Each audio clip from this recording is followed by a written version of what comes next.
Okay, class, can you say verisimilitude? Now, do you know what it means? It's the appearance of being true or real, but more importantly, it's sort of the quality of how the story you're framing, the character you're framing, the situation you're framing resembles reality. And so when you're putting on a drama or you have a novel or something you're writing, and the characters and the situations that you create, it makes them more credible. Well, it's a key word in the book that I read this week, Assorted Crisis Events, one of the books I read this week. It's number one. It's written by Deniz and art by Eric Zawadzki. It's on Image Comics. And Ashley's world is in a crisis. The neighborhood is crumbling down around it. Just right, everything is, and it looks so much like a post-apocalyptic war zone that studios are constantly there filming. They're using her neighborhood, the neighborhood that she lives in, as a backdrop for post-apocalyptic movies, and so it's she has a number of problems in her neighborhood, we can say, going on. She's off to work on what appears to be a normal morning, although normal is relative to being woken up by explosions set off by a film crew filming something right outside your apartment with sort of live ammunition and real bombs and such. They make a statement that makes it clear that they're using real ammunition, that they're using real bombs and explosives to do what they're doing there.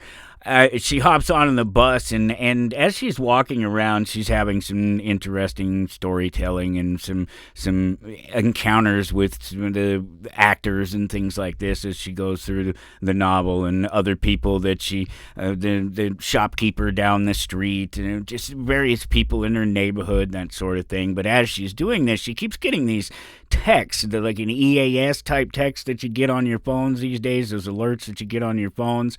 And it mentions something about atypical temporal phenomenon, which should probably phenomena, but let's not nitpick. We're not here to make this an English lesson. Oh, wait. Did I literally start the thing? Oh, okay.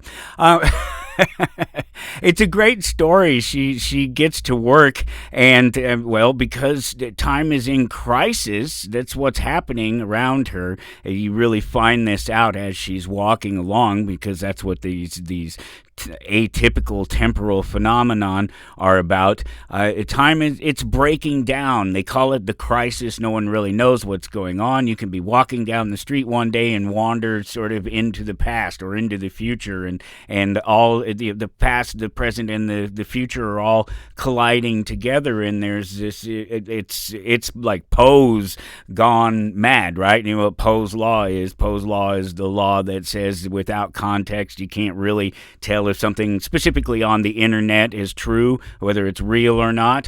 Well, it all depends on your verisimilitude, right? How much of it you can frame and make it resemble reality. But time is breaking down all around her. She gets to work, and she doesn't have a job this time. That's not unusual. It happens every once in a while, and so she just takes it as she gets to have the day off, and she continues wandering along her way and encountering various things and avoiding other things, and you see these events just going on around her, different, and they're shaded and they're faded, and they come in and out of perspective, and sometimes she interacts with them and they interact with her, and other people interact with her, and it's really hard to tell what's going on, especially because they make it a point to tell you that everyone is experiencing these atypical temporal phenomena differently. That no one, for some people, what's happening isn't that big of a deal, while for everyone else or other people it's insane. And there's just this constant question of what is real and what is not, and it's an amazing story so far. It's setting itself up to be one of my favorite stories over the year, and it'll be interesting to see what comes out of issue number 2 and the subsequent issues, because telling the story of a sort of a madness and an instability in and around you at all times makes a great single story.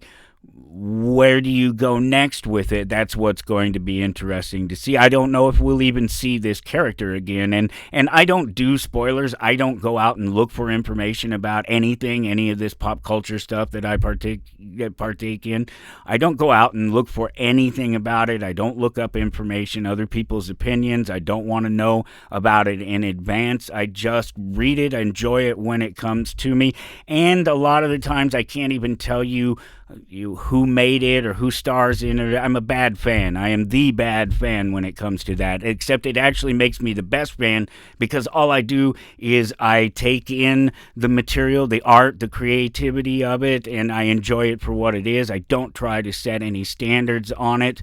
I don't set expectations on it. I just accept it for what it is and enjoy it for what it is. And I love doing this in the comic book thing. Assorted Crisis Events, it's on Image. It'll be in stores this week. You can pick it up at your local comic book shop. If you can't, if you know the story, AmazingFantasies.com. That's my space. Me and my partners, we own a store here in Topeka, Kansas. It's the biggest and best around in the area for sure when it comes to comic books. We also carry games and collectible card games, Magic, The Gathering, Pokemon, stuff like that. A lot of Star Wars. There was a new set that dropped this week, and we did a draft in the store. And we had almost 30 people over 2 drafts that we played with, and that was really fun because the new series, the new Star Wars Unlimited set is pilots. They introduced pilots into the 3 previous sets that they have there, and made the balance better between the 2 combat zones that you have. You have ground units and you have space units, and with the addition of pilots and more ships, that game is blown up. Just a little side note, some of the other things that we do around the store. AmazingFantasies.com, and stop in the store if you're ever in Topeka.